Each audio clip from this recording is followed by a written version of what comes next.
Me ajude! Ele tirou meu vestido! O grito rasgou o silêncio daquela tarde de domingo como um trovão em dia de céu limpo. Sebastião parou com a mão na trave do curral, o coração disparando dentro do peito. O som vinha da casa grande, desesperado, cortante. Largou tudo e correu, as botas pesadas levantando poeira vermelha do chão batido. Quando chegou à varanda e empurrou a porta da sala, a cena diante dele fez o mundo inteiro parar. A moça estava ali, de pé no centro da sala, os braços cruzados sobre o corpo, tremendo. Mas não era o corpo que ele esperava ver. Debaixo daquele vestido azul que ela usava todo domingo para ir à missa, não havia carne, havia madeira. Madeira entalhada, lisa, sem vida. Os braços eram tacos grossos, mal articulados. As pernas, 2 pedaços toscos de tronco. E o rosto era uma máscara pintada, com 2 olhos vazios e uma boca imóvel. Sebastião cambaleou para trás, a respiração presa na garganta. Não era possível. Aquilo não podia ser real, mas estava ali, na frente dele. A criatura, porque ele não sabia mais como chamar aquilo, soltou um som agudo, quase mecânico, e apontou para o canto da sala. Lá, encolhido contra a parede, estava Toninho, o filho mais novo do caseiro, com os olhos arregalados de pavor e as mãos sujas de terra. E antes que você pense que eu enlouqueci contando essa história, deixa eu te fazer um pedido. Se você está gostando até agora, se essa história te pegou de jeito, deixa o seu like aí. Se inscreve no canal, que isso ajuda demais mesmo. E me conta nos comentários de onde você está me ouvindo. Agora volta comigo, porque isso aqui está só começando.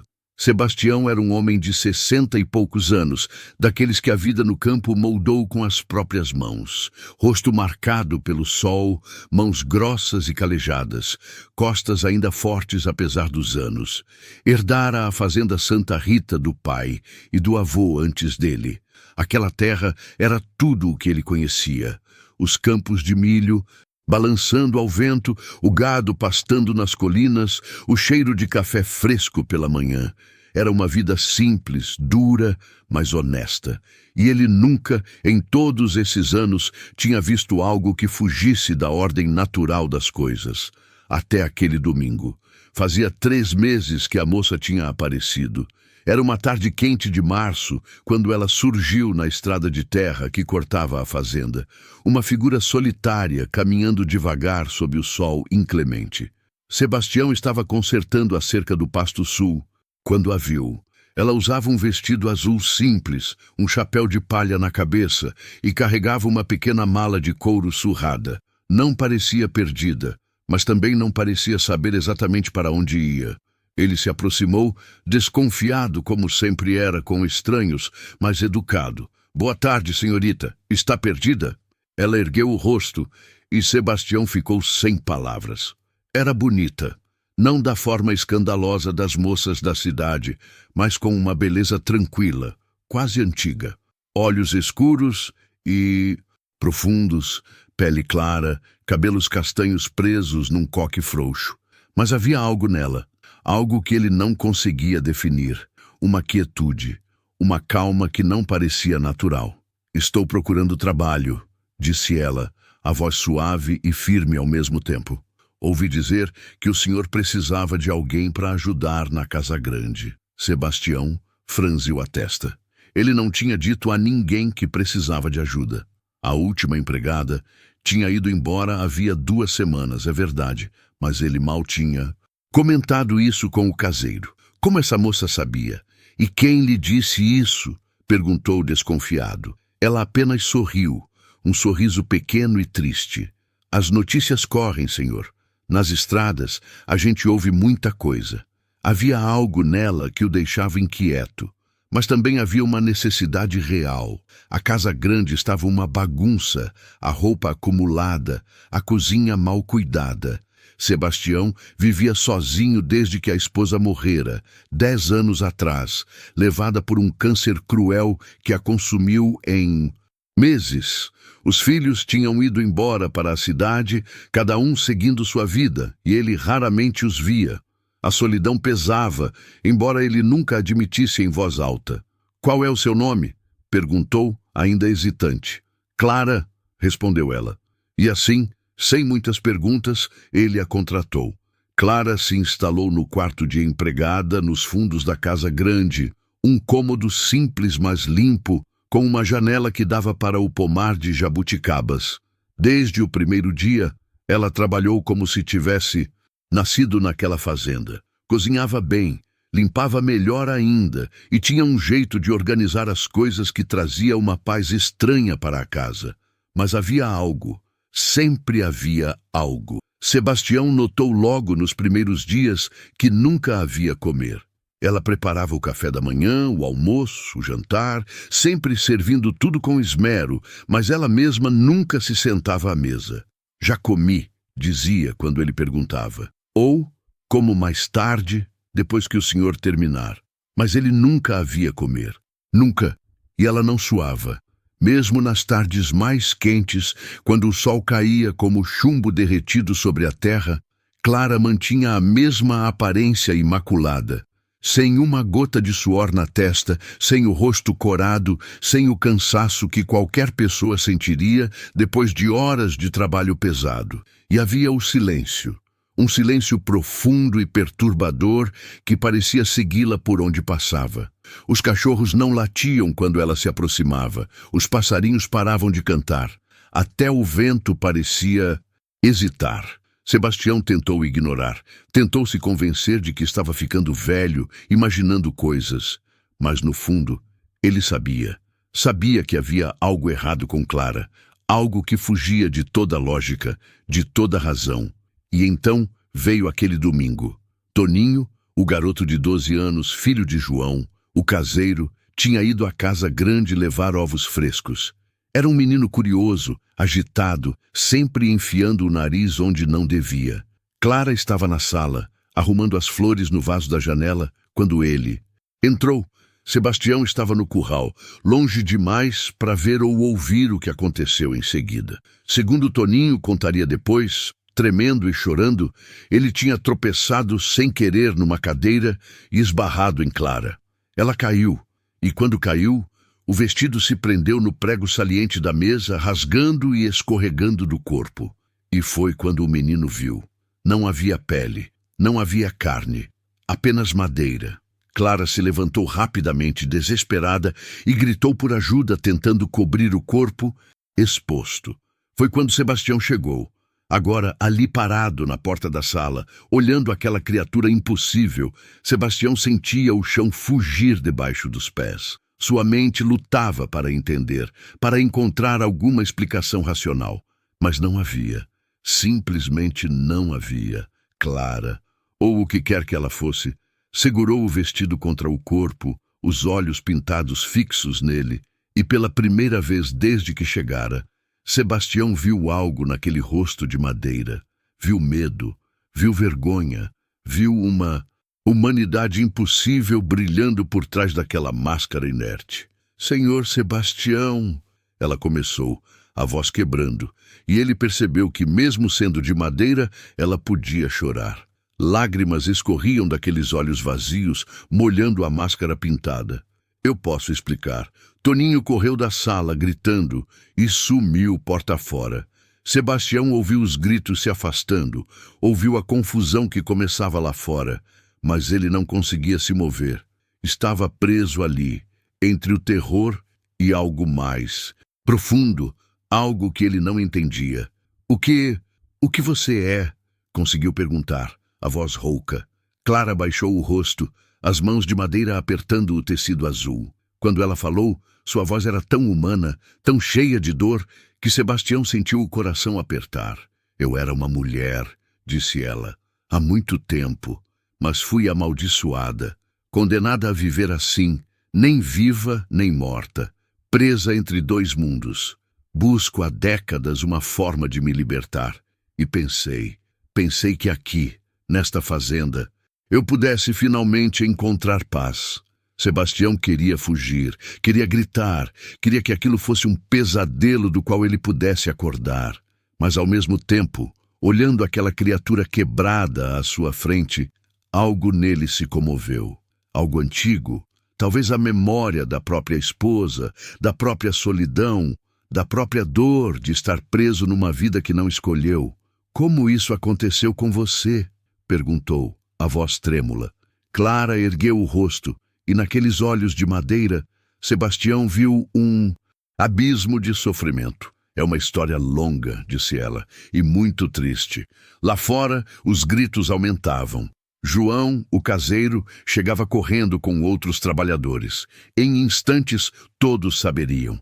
Em instantes, o caos tomaria conta. Mas naquele momento, naquela sala silenciosa, com a tarde derramando luz dourada pelas janelas, Sebastião tomou uma decisão que mudaria tudo. Então me conta, disse ele, fechando a porta atrás de si. Me conta tudo. Clara sentou-se devagar na cadeira de madeira escura que ficava ao lado da janela, o vestido azul ainda apertado contra o corpo. A luz da tarde entrava em feixes dourados, fazendo a poeira dançar no ar. Sebastião puxou outra cadeira e sentou-se também, os joelhos tremendo. Lá fora, os gritos de Toninho tinham alcançado os trabalhadores. Vozes se erguiam em alarme, pés corriam sobre a terra. Mas ali dentro, naquela sala, reinava um silêncio pesado, denso como névoa de madrugada. Clara respirou fundo, ou pelo menos fez o movimento de respirar, porque Sebastião agora percebia que não havia ar entrando ou saindo daquele corpo de madeira. Era apenas o hábito, a memória de um gesto humano repetido tantas vezes que se tornara parte dela. Eu nasci em 1847, começou ela, a voz baixa, como quem conta um segredo guardado por tempo demais. Numa fazenda não muito diferente desta. Fica no interior de Minas Gerais, perto de Ouro Preto. Meu pai era um homem bom, trabalhador, dono de terras pequenas, mas suficientes. Minha mãe morreu quando eu tinha 6 anos, de febre. Criei-me com minhas irmãs e meu irmão mais velho numa vida simples, mas cheia de amor. Sebastião escutava sem piscar, ainda tentando processar tudo aquilo. 1847. Ela tinha mais de 170 anos. Era impossível, mas estava ali, na sua frente, real como a madeira da cadeira onde estava sentada. Quando fiz 17 anos, continuou Clara, conheci um homem. Chico, ele se chamava. Francisco de Almeida.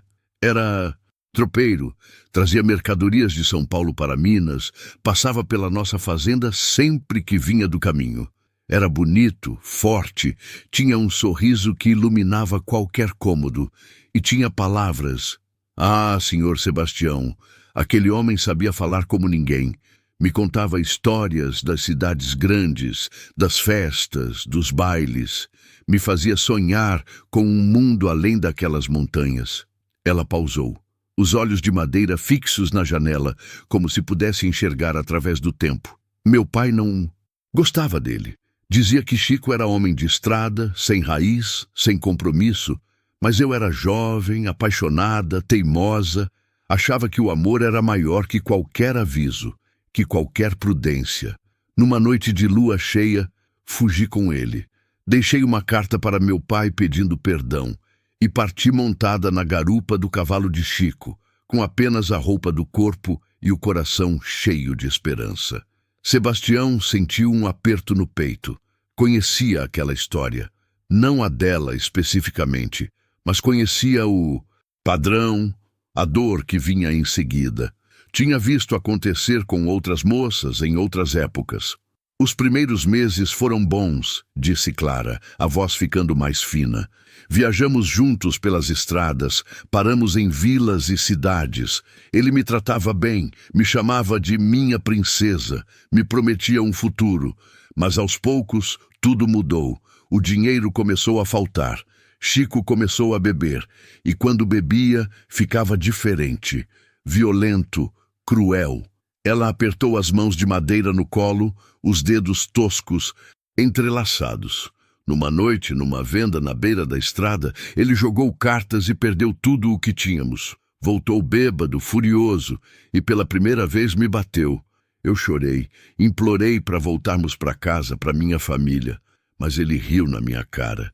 Disse que eu não tinha mais casa, que eu era dele agora, só dele, e que eu ia fazer o que ele mandasse. Sebastião engoliu seco. Sentia raiva, uma raiva antiga e profunda, daqueles homens que destruíam tudo o que tocavam. Ele me levou para um lugar que eu nunca esqueci, continuou Clara, a voz agora um fio. Uma casa velha, abandonada, no meio da mata, longe de qualquer povoado. Disse que eu ficaria ali até ele voltar de uma viagem. Trancou-me num quarto escuro, sem janela, e foi embora. Deixou apenas água e um pouco de farinha. Disse que voltava em 3 dias. Ela fez uma pausa longa, e Sebastião viu as lágrimas escorrendo novamente daqueles olhos pintados. Ele nunca voltou. O silêncio que se seguiu foi terrível. Fiquei ali, ela continuou, a voz quebrando. Dias, semanas, a água acabou, a comida acabou. Gritei até ficar rouca, bati na porta até as mãos sangrarem, mas ninguém veio, ninguém me ouviu. Morri ali, senhor Sebastião, morri sozinha, no escuro, chamando por meu pai, por minhas irmãs, por qualquer alma que pudesse me salvar. Sebastião sentiu os olhos arderem. Pela primeira vez em anos, lágrimas ameaçaram descer pelo seu rosto endurecido pelo tempo. Mas eu não descansou, disse Clara. Quando minha alma se desprendeu do corpo, algo segurou-me de volta. Uma força antiga, um feitiço que nem sei explicar. Aquela casa era amaldiçoada, senhor. Tinha sido palco de outras mortes, outros sofrimentos, e minha dor, minha raiva, meu desespero, tudo se misturou com aquela maldição.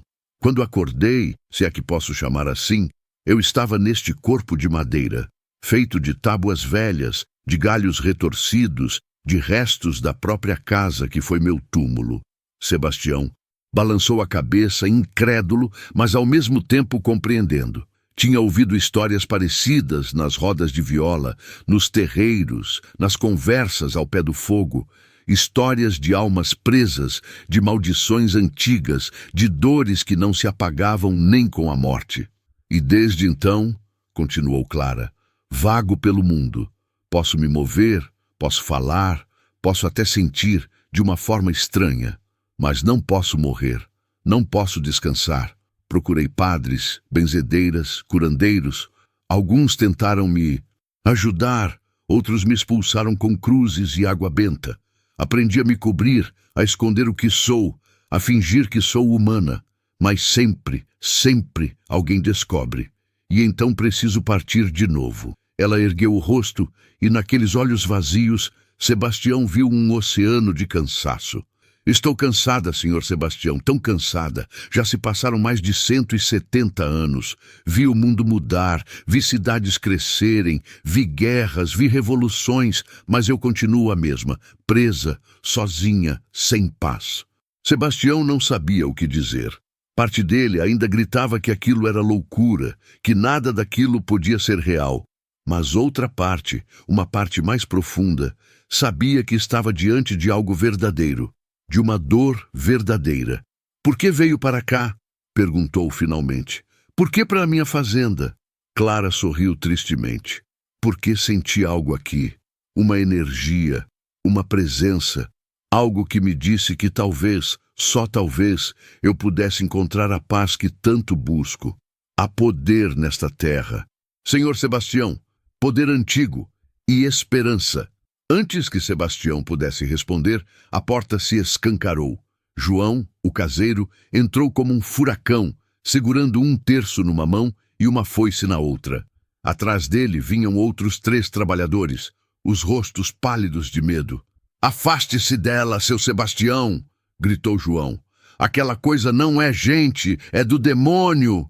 Sebastião se levantou rapidamente, posicionando-se entre Clara e os homens. "Parem! Ninguém vai fazer nada!" Ela assustou o Doninho, gritou outro trabalhador, um jovem chamado Mateus. Quase matou o menino de susto. E o senhor sabe o que ela é. Olhe para ela. Clara encolheu-se na cadeira, os braços cruzados sobre o peito, tentando se fazer pequena. A luz que entrava pela janela agora revelava tudo. A madeira tosca dos braços, as juntas mal feitas, a superfície lisa e sem vida. Não havia como esconder. Ela não machucou ninguém, disse Sebastião, a voz firme. Foi um acidente. O menino esbarrou nela. Um acidente? João riu, um riso sem humor. Seu Sebastião, o senhor está cego? Isso aí é obra de bruxaria, de coisa ruim. Temos que queimar ela antes que traga desgraça para todos nós. Queimar? Sebastião sentiu a raiva subir. Ela é uma pessoa, João. Uma pessoa amaldiçoada, mas ainda uma pessoa. Pessoa? João cuspiu no chão. Pessoa não é feita de pau, seu Sebastião. O senhor está enfeitiçado. Ela jogou alguma coisa no senhor. Os outros homens começaram a se aproximar. Devagar, as mãos apertando ferramentas transformadas em armas. Sebastião sabia que não poderia segurá-los por muito tempo. Eram homens bons, mas eram também homens simples, criados no medo do desconhecido, na crença de que tudo o que não se entendia era perigoso. Por favor, a voz de Clara soou atrás dele, fraca, suplicante. Não quero trazer problema. Vou embora. Vou sair daqui e nunca mais voltarei. Só me deixem partir em paz. João balançou a cabeça. Não, você não vai a lugar nenhum. Vai virar cinzas, como deveria ter virado há muito tempo. Foi quando Sebastião fez algo que surpreendeu a todos, inclusive a si mesmo. Pegou a espingarda velha que estava pendurada na parede, a mesma que pertencera ao seu avô, e apontou para os homens. Ninguém toca nela, disse, a voz baixa, perigosa. Ninguém. O silêncio que caiu sobre a sala foi absoluto. João olhou para Sebastião como se estivesse vendo um estranho. O senhor perdeu o juízo, disse lentamente. Talvez, respondeu Sebastião, mas esta é minha casa, minha terra, e enquanto eu estiver vivo, quem manda aqui sou eu. Agora saiam, todos. Os homens hesitaram, olhando uns para os outros. Finalmente, João deu um passo para trás. O senhor vai se arrepender disso, seu Sebastião, disse ele. Vai se arrepender muito. E então saíram, em silêncio, deixando apenas o eco das suas botas sobre o chão de madeira. Quando a porta se fechou, Sebastião abaixou a espingarda, as mãos tremendo. Virou-se para Clara, que continuava encolhida na cadeira, chorando em silêncio. Por que fez isso? Ela perguntou, a voz embargada. Por que me defendeu? Sebastião olhou para ela, para aquela criatura impossível, e viu não um monstro, mas uma mulher.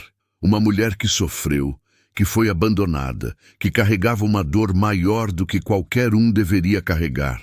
Porque sei o que é solidão, disse ele simplesmente, e sei o que é ser julgado sem piedade. E naquele momento, algo mudou entre eles.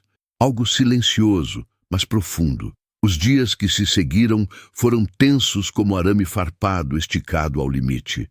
A notícia do que tinha acontecido na casa grande se espalhou pela fazenda como fogo em capim seco. Os trabalhadores olhavam para Sebastião com uma mistura de medo e desconfiança. Alguns faziam o sinal da cruz quando ele passava.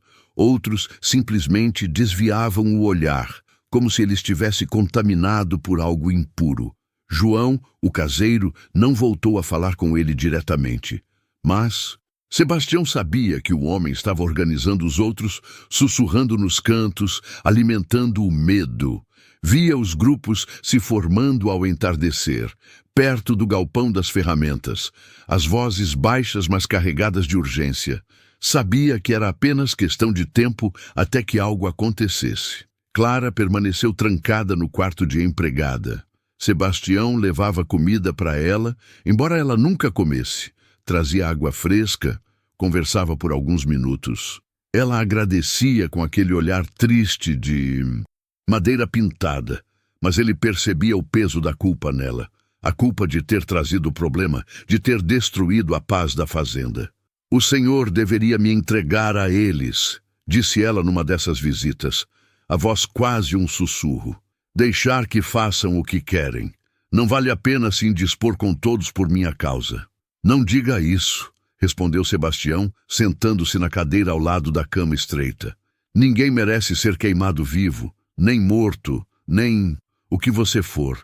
Ela sorriu tristemente. O senhor é um homem bom, mais do que eu merecia encontrar. Naquela noite, Sebastião não conseguiu dormir. Ficou na varanda da frente, sentado na cadeira de balanço que tinha sido de sua esposa, olhando as estrelas pontilharem o céu como alfinetes de prata em veludo negro. Pensava em Maria, sua falecida esposa. Pensava em como ela teria reagido a tudo isso, provavelmente com mais sabedoria do que ele estava conseguindo reunir. Maria tinha sido uma mulher forte, de fé profunda, mas também de coração aberto. Não julgava as pessoas pela aparência ou pelas circunstâncias. Olhava a alma. E Sebastião sabia, no fundo do coração, que ela teria feito o mesmo que ele estava fazendo. Teria protegido Clara, porque era a coisa certa a fazer. Na manhã do quarto dia após o incidente, algo mudou. Sebastião acordou com o cheiro de fumaça no ar. Não a fumaça boa de lenha queimando no fogão, mas algo mais acre, mais denso. Levantou-se rapidamente e correu para a janela. O celeiro sul estava em chamas. As labaredas subiam altas contra o céu, ainda cinza da madrugada, lambendo as vigas de madeira velha, devorando tudo com uma fome voraz. Sebastião vestiu as calças às pressas e desceu correndo, gritando por ajuda. Os trabalhadores já estavam lá, formando correntes de baldes d'água, tentando conter o fogo antes que se espalhasse para os outros prédios. Levaram 2 horas para apagar tudo. Quando terminaram, exaustos e cobertos de fuligem, o celeiro era apenas um esqueleto negro e fumegante. Metade da colheita de milho tinha sido perdida. Ferramentas, equipamentos, tudo destruído. João se aproximou de Sebastião, o rosto sério, os olhos duros como pedras. Foi ela, disse, sem rodeios. A maldição dela está matando a fazenda. Sebastião balançou a cabeça. Foi um acidente, uma faísca, talvez. Acidente? João cuspiu a palavra. Seu Sebastião, com todo o respeito, mas o senhor está cego. Desde que aquela coisa chegou aqui, só aconteceu desgraça. Primeiro o Toninho quase morre de susto, agora isso. O que vai ser a próxima? A casa grande? As plantações? Alguém de nós? Os outros trabalhadores murmuraram em concordância. Sebastião via a raiva crescendo neles, alimentada pelo medo, pelo cansaço, pela frustração. Ninguém vai fazer nada com ela, disse Sebastião, a voz baixa, mas firme. Eu já disse isso. Então, o senhor está escolhendo ela em vez de nós? Perguntou Mateus, o jovem trabalhador, os punhos cerrados. Em vez da fazenda que o seu pai e seu avô construíram? A pergunta atingiu Sebastião como um soco no estômago, porque tinha verdade nela, tinha peso. Ele estava colocando uma estranha, uma criatura amaldiçoada, acima de tudo o que conhecia, de todos que dependiam dele. Mas quando pensou em entregar Clara para aqueles homens, em deixar que a queimassem, algo dentro dele se revoltou. Não, ele não era esse tipo de homem. Não podia ser. Vão todos trabalhar, disse finalmente. Temos muito a fazer. Precisamos limpar os escombros, salvar o que puder ser salvo. João olhou para ele por um longo momento. Então cuspiu no chão e se afastou. Os outros o seguiram, em silêncio. Sebastião ficou sozinho no meio da fuligem e das cinzas, sentindo o peso do mundo sobre os ombros. Naquela tarde, recebeu uma visita inesperada. Padre Augusto, o pároco da igreja da cidade vizinha, chegou montado numa mula marrom, o rosto magro sombreado por um chapéu largo. Era um homem de uns 50 anos, conhecido por sua severidade, mas também por sua justiça. Seu Sebastião, cumprimentou, descendo da mula. Ouvi falar do que aconteceu aqui. Vim ver se posso ajudar. Sebastião o recebeu com café na varanda. O padre bebeu devagar, os olhos observadores percorrendo a fazenda, como se pudesse sentir algo no ar. É verdade então? Perguntou finalmente. Sobre a moça de madeira? Sebastião não viu sentido em mentir. Assentiu. Padre Augusto ficou em silêncio por um longo momento. Então suspirou. Eu já vi coisas estranhas na minha vida, meu filho. O mundo é maior e mais misterioso do que gostaríamos de admitir. Posso vê-la? Sebastião hesitou, mas então concordou. Levou o padre até o quarto de Clara. Bateu de leve na porta antes de entrar. Clara estava sentada na cama, olhando pela janela. Quando viu o padre, encolheu-se, mas não fugiu. Padre Augusto se aproximou devagar, como quem se aproxima de um animal ferido. Olhou para ela com atenção, sem horror, sem repulsa. Apenas curiosidade e algo que poderia ser compaixão. "Qual é o seu nome, criança?" perguntou a voz suave. "Clara", ela respondeu, a voz trêmula. "Clara", repetiu o padre. "Me conte como isso aconteceu com você." E ela contou. A mesma história que tinha contado a Sebastião.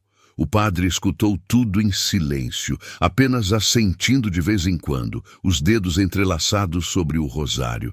Quando ela terminou, ele ficou calado por um longo tempo. Então se aproximou e colocou a mão sobre a cabeça dela. Clara estremeceu, mas não se afastou. "Você carrega um fardo pesado, filha", disse ele. "Uma maldição antiga, mas não vejo maldade em você. Vejo apenas dor. Pode me ajudar?" Clara perguntou, e havia tanta esperança naquela voz que Sebastião sentiu o coração apertar. Padre Augusto suspirou. "Não sei, mas posso tentar. Há rituais, orações, coisas que podem enfraquecer laços espirituais. Não prometo nada, mas posso tentar." Pela primeira vez em dias, Sebastião sentiu uma centelha de esperança. Mas a esperança é uma coisa frágil. Naquela mesma noite, quando o padre já tinha ido embora, prometendo voltar no dia seguinte com seus livros e óleos santos, o segundo incidente aconteceu. Maria, a filha de João, uma menina de apenas 8 anos, desapareceu. Ela estava brincando perto do açude ao entardecer, vigiada de longe pela mãe. Num piscar de olhos, quando a mãe desviou a atenção para pendurar roupa no varal, a menina simplesmente sumiu. Os gritos de Joana, a esposa de João, rasgaram a noite. "Maria! Maria!" Todos largaram o que estavam fazendo e correram para ajudar na busca. Lanternas foram acesas, tochas improvisadas com pano e querosene, e a fazenda inteira se mobilizou. Sebastião procurou por horas, gritando o nome da menina até ficar rouco, vasculhando cada canto, cada sombra. O pânico crescia a cada minuto que passava. Uma criança sozinha à noite, com cobras, animais selvagens, o açude profundo logo ali. Foi perto da meia-noite que João apareceu na casa grande. Seu rosto estava transfigurado pela raiva e pelo desespero. "Foi ela", disse a voz rouca. "Aquela coisa. Ela levou minha filha." "Não", Sebastião balançou a cabeça. "Clara está trancada no quarto. Eu verifiquei. Ela não saiu de lá." "Então foi a maldição dela", João gritou. "Não importa. Minha filha desapareceu depois que essa criatura entrou na fazenda. E se a gente não fizer algo, vamos achar a Maria morta." Sebastião não tinha resposta, porque no fundo uma parte dele também estava começando a duvidar. Coincidências demais, coisas demais acontecendo. "Me dê até o amanhecer", disse finalmente. "Se não acharmos Maria até lá, farei o que vocês quiserem." João olhou para ele com olhos injetados de ódio e medo. Então acenou com a cabeça uma vez e saiu. Sebastião voltou para o quarto de Clara. Ela estava de pé junto à janela, olhando a movimentação lá fora, as tochas dançando na escuridão. "Eu ouvi", disse, ela sem se virar. "A menina desapareceu." "Você teve algo a ver com isso?" Sebastião perguntou, e odiou a si mesmo pela pergunta, pela dúvida que carregava. Clara se virou para ele, e as lágrimas escorriam novamente daqueles olhos pintados. "Não", disse ela. "Eu juro por tudo que há de mais sagrado, eu nunca machucaria uma criança. Nunca." Sebastião olhou para ela e quis acreditar. Precisava acreditar. Mas a dúvida era um verme se retorcendo em seu peito. "Então me ajude a encontrá-la", disse ele. "Porque se não acharmos até o amanhecer, não haverá nada que eu possa fazer para te salvar." Clara assentiu. "Eu sei, e está tudo bem. Eu já vivi tempo demais de qualquer forma." Mas Sebastião balançou a cabeça. "Não, não vai terminar assim. Vamos encontrar a menina e vamos provar que você não tem nada a ver com isso." E então juntos saíram na noite para uma busca que decidiria não apenas o destino de uma criança perdida, mas o destino de todos eles. A noite na fazenda Santa Rita parecia viva, não apenas com os sons normais, grilos cantando, sapos coachando no açude, o vento gemendo entre as árvores, mas com algo mais. Uma tensão que fazia a pele arrepiar, como se o próprio ar estivesse carregado de eletricidade antes de uma tempestade. Clara e Sebastião caminhavam lado a lado pela trilha que levava à mata fechada, onde a menina Maria costumava brincar às vezes. Ele carregava uma lamparina a óleo numa mão e um facão na outra. Ela seguia alguns passos atrás. O vestido azul agora sujo de terra e fuligem, os pés de madeira fazendo um som surdo sobre o chão. Tem uma coisa que não entendo, disse Sebastião, quebrando o silêncio. Se você carrega essa maldição há tanto tempo, por que as coisas ruins começaram a acontecer só agora? O celeiro queimando, a menina desaparecendo. Clara não respondeu imediatamente. Quando o fez, sua voz estava carregada de uma tristeza profunda. Não sei, Sr. Sebastião, mas há algo nesta terra, algo antigo. Sinto desde que cheguei, como se houvesse uma presença aqui, algo que estava dormindo e que agora acordou. Sebastião sentiu um calafrio percorrer sua espinha. Lembrou-se de histórias que o avô contava quando ele era criança. Histórias sobre a terra onde a fazenda foi construída. Diziam que antes dos colonos chegarem, antes mesmo dos índios que viviam ali, aquele lugar tinha sido palco de algo terrível. Uma guerra antiga, talvez. Ou um ritual esquecido. Mas eram apenas histórias de velho, pensava Sebastião. Lendas para assustar criança. Agora não tinha mais tanta certeza. Eles chegaram à beira da mata. As árvores se erguiam como gigantes silenciosos, os galhos entrelaçados formando uma teia escura contra o céu estrelado. A luz da lamparina mal conseguia penetrar aquela escuridão. Maria! Sebastião gritou, a voz ecoando entre os troncos. Maria, se você está aí, responda. Silêncio. Clara se adiantou, entrando na mata com uma determinação que surpreendeu Sebastião. Ele a seguiu, o coração batendo forte. Galhos secos estalavam sob seus pés, cipós pendiam como serpentes adormecidas e o cheiro de terra úmida e folhas apodrecidas enchia seus pulmões. Andaram por talvez 20 minutos, chamando pela menina, vasculhando cada sombra, cada buraco entre as raízes. E então Clara parou, tão subitamente que Sebastião quase esbarrou nela. Aqui, ela sussurrou. Sinto algo aqui. Sebastião ergueu a lamparina. Estavam numa pequena clareira circular, cercada por árvores antigas e retorcidas. No centro havia uma pedra grande, quase como um altar, coberta de musgo e líquens.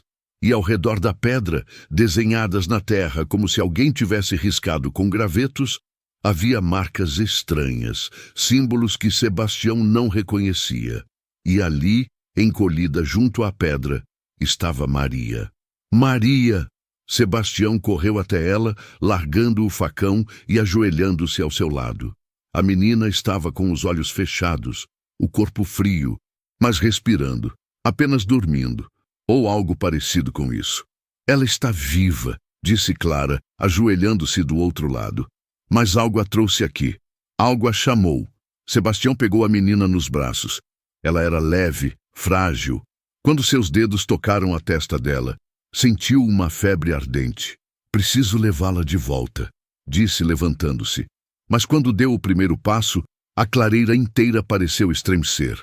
O vento aumentou, virando quase um uivo. As árvores ao redor começaram a balançar, violentamente, embora não houvesse brisa alguma um segundo antes. E então, da escuridão entre os troncos, algo emergiu. Não era sólido. Era mais como uma sombra, mas uma sombra com forma, com presença. Alta, encurvada, com olhos que brilhavam como brasas moribundas. E quando falou, sua voz era um eco de 1000 vozes sussurrando ao mesmo tempo. Você não deveria ter trazido ela aqui, a coisa disse, olhando para Clara. Não deveria ter acordado o que estava dormindo. Clara deu um passo à frente, colocando-se entre a criatura e Sebastião. Eu não quis, não sabia. Mas sabia. A sombra riu, um som como vidro quebrando. No fundo você sempre soube. Esta terra está marcada, assim como você, amaldiçoada. E onde você vai, a maldição segue, alimenta, cresce. Sebastião segurava Maria com força, o coração disparado. Parte dele queria correr, fugir dali o mais rápido possível, mas outra parte, uma parte mais profunda, sabia que não adiantaria. O que quer que aquela coisa fosse, ela não os deixaria partir. O que você quer? Clara perguntou, a voz tremendo. A sombra se aproximou, deslizando sobre o chão sem tocar a terra. O que sempre quis, uma âncora, um corpo. E você, boneca de madeira, você é perfeita, nem viva nem morta, nem uma coisa nem outra, um receptáculo vazio esperando para ser preenchido. Não, Clara balançou a cabeça, não vou deixar você me tomar. Você não tem escolha. A sombra riu novamente. Mas vou lhe oferecer uma. Deixe-me entrar em você, e eu deixo a menina viver. Deixo este homem viver. Deixo todos nesta fazenda viverem. Ou resista, e todos morrerão, um por um, começando pela criança nos braços dele. Sebastião viu Clara tremer, viu as lágrimas escorrendo daqueles olhos de madeira pintada, e então viu algo mais. Viu coragem, coragem de alguém que já tinha sofrido demais, que já tinha perdido demais, mas que ainda tinha forças para lutar. Não, Clara disse, a voz firme, não vou deixar você machucar, mas ninguém. Se quer me levar, então me leve, mas deixe eles em paz. Clara, não! Sebastião gritou, mas ela se virou para ele, e pela primeira vez desde que a conhecera, ele viu paz naquele rosto impossível. Está tudo bem, senhor Sebastião, disse ela. Estou cansada de fugir, cansada de carregar isso. Se meu sofrimento pode salvar essas pessoas, então que seja. Pelo menos minha existência terá tido algum propósito. Que tocante, a sombra zombou. Mas não é assim que funciona. Boneca, você não comanda nada aqui, eu comando. E então a criatura avançou. O que aconteceu em seguida foi caos.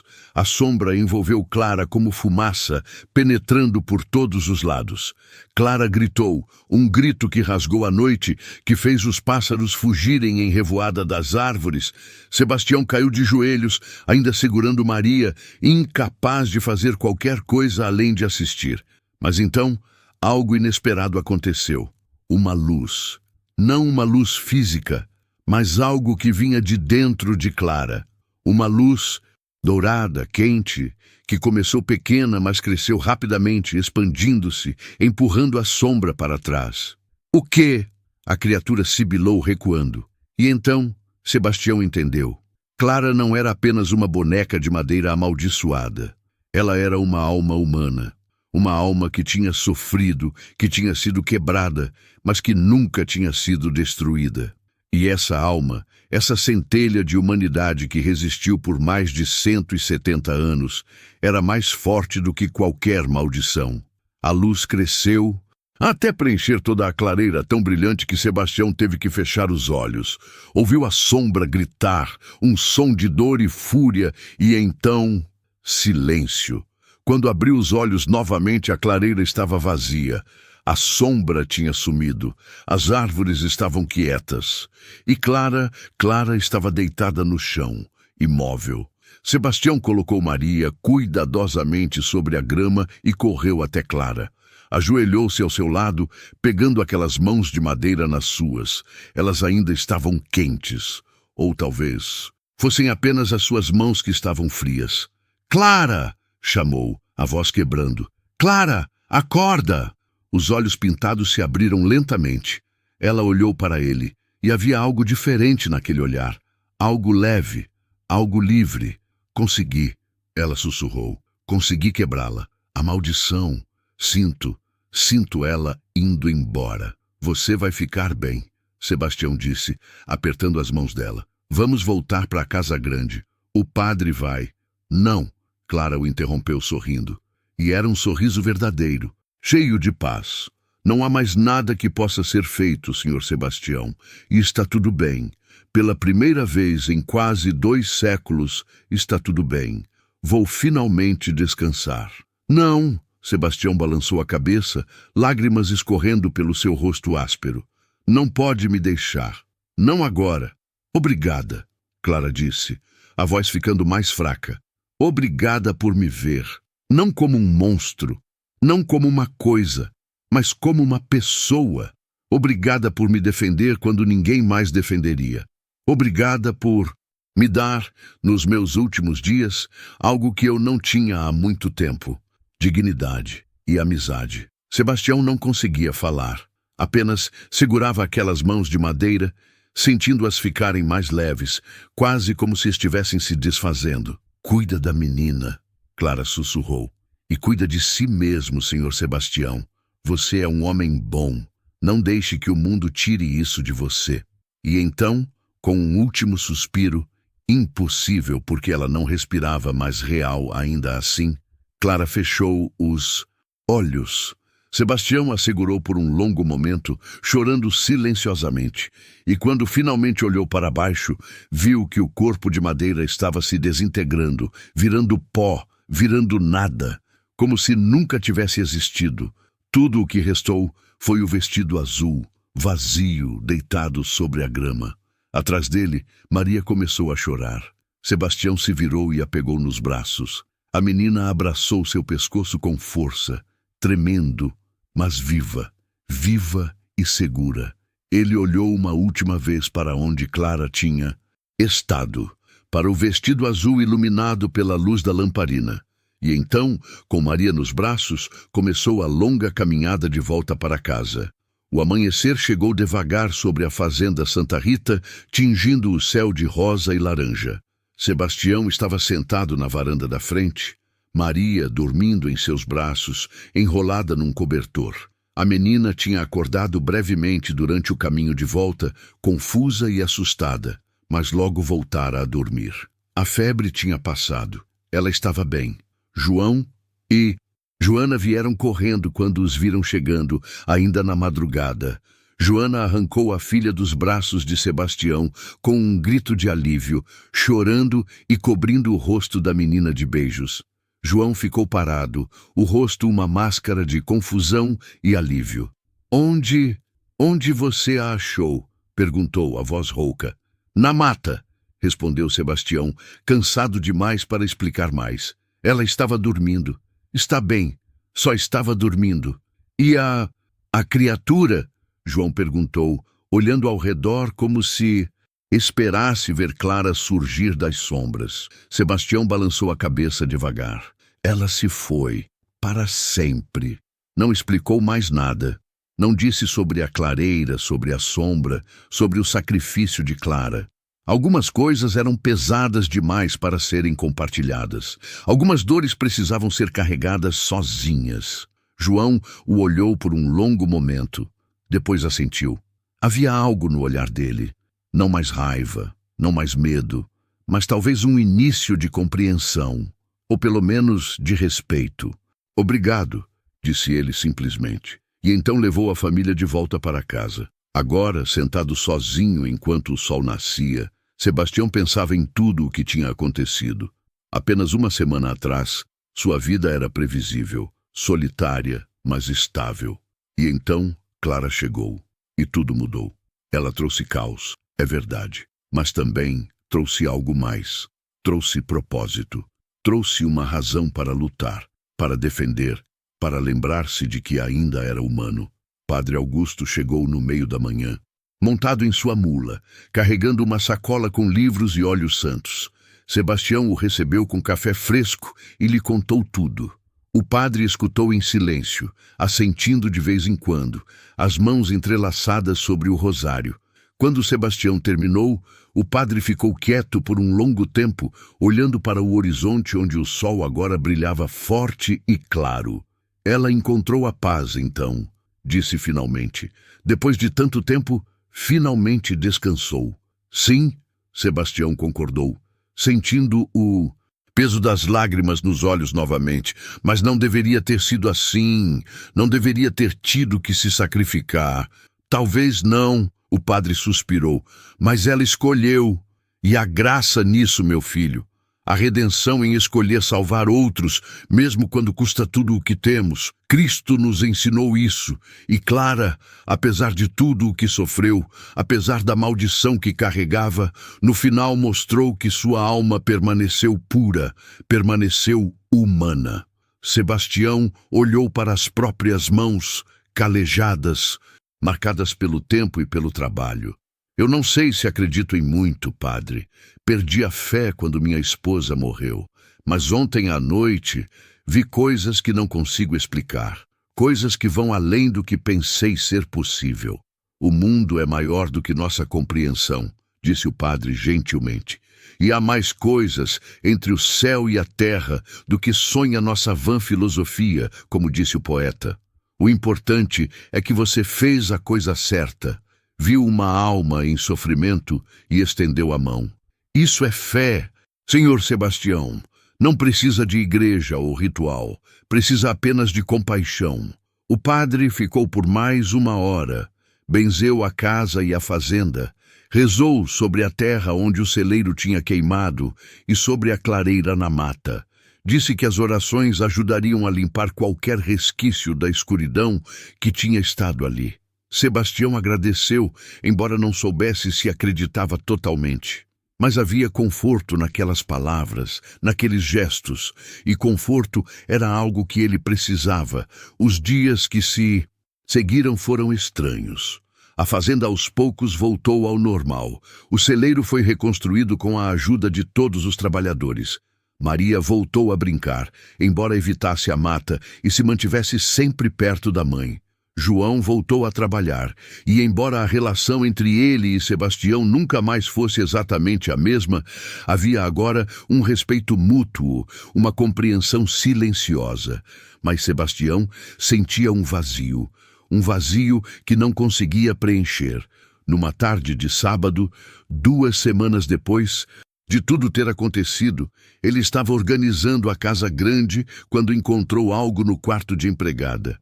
O vestido azul de Clara, cuidadosamente lavado e dobrado sobre a cama. Não sabia quem tinha feito aquilo. Talvez Joana, talvez alguma das outras mulheres da fazenda. Mas ali estava. Pegou o vestido com cuidado, sentindo a textura do tecido entre os dedos. Era simples, comum, sem nada de especial. Mas tinha sido dela. Tinha sido a única coisa que a conectava com sua humanidade. Perdida.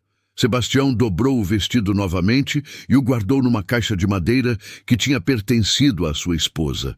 Colocou a caixa no armário do quarto. Não sabia por quê. Apenas parecia a coisa certa a fazer. Naquela noite, teve um sonho. Sonhou que estava na varanda da frente e Clara aparecia caminhando pela estrada de terra, como tinha feito no dia em que chegara. Mas dessa vez era diferente. Ela não usava o vestido azul. Usava um vestido branco, leve, que dançava com o vento. E seu rosto não era mais uma máscara pintada. Era um rosto humano, jovem, bonito, com olhos escuros e profundos, cheios de vida. Ela sorriu para ele, aquele sorriso triste, mas também esperançoso, e acenou. Sebastião acenou de volta. E então ela se virou e seguiu caminhando, cada vez mais longe, até desaparecer na luz dourada do horizonte. Quando acordou, havia lágrimas em seu rosto, mas eram lágrimas diferentes. Não de tristeza, mas de algo que ele não sentia há muito tempo. Aceitação. E, talvez, paz. A vida continuou, como sempre continua. As estações mudaram, o milho foi plantado e colhido, o gado pastou nas colinas, as chuvas vieram e se foram. Sebastião envelheceu mais 1 ano, depois outro. Seus filhos vieram visitá-lo mais vezes, preocupados com a solidão do pai. Ele agradecia, mas dizia que estava bem.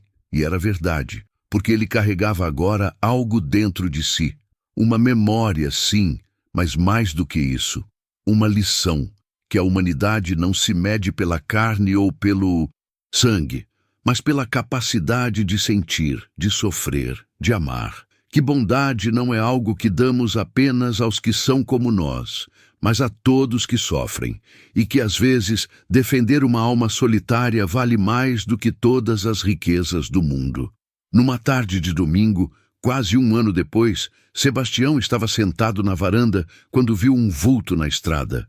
Seu coração pulou por um instante, uma esperança irracional, impossível. Mas quando o vulto se aproximou, viu que era apenas uma mulher, idosa, curvada pela idade, pedindo abrigo para passar a noite. Sebastião a recebeu sem hesitar. Preparou café, ofereceu comida, arrumou o quarto de empregada para ela dormir. A mulher agradeceu com lágrimas nos olhos. "O senhor é muito gentil", disse ela. "Há tão pouca bondade no mundo hoje em dia." "Aprendi com alguém", Sebastião respondeu sorrindo. "Alguém que me ensinou que todos merecem compaixão. Não importa quem sejam, não importa de onde venham." A mulher dormiu bem naquela noite e partiu na manhã seguinte abençoando-o. Sebastião ficou na varanda, olhando-a partir, e pela primeira vez desde a morte de Clara, sentiu-se em paz. O tempo passou. As histórias sobre o que acontecera na fazenda Santa Rita se tornaram lendas, contadas em voz baixa nas rodas de viola, nas festas de São João. Alguns diziam que tinha sido obra do demônio. Outros diziam que tinha sido um milagre. Sebastião nunca confirmou, nem negou nada. Apenas sorria e mudava de assunto. E todas as noites, antes de dormir, ele olhava para a janela do quarto e sussurrava: "Descanse em paz, Clara. Você merecia." E em algum lugar, entre o mundo dos vivos e o dos mortos, talvez ela ouvisse, e talvez finalmente sorrisse. E agora me conta, o que você achou dessa história? Já passou por algo parecido? Conheceu alguém que carregava uma dor invisível? Ou já defendeu alguém quando todos viraram as costas? E também me conta de onde você é. Eu adoro ler os comentários de vocês. Se essa história te tocou, deixa o seu like, se inscreve no canal e ativa o sininho para não perder as próximas. Compartilhe com alguém que vai se emocionar também. E olha, não sai daí, clica na próxima história que está aparecendo na tela. Tenho certeza que ela vai te tocar ainda mais. Te espero lá.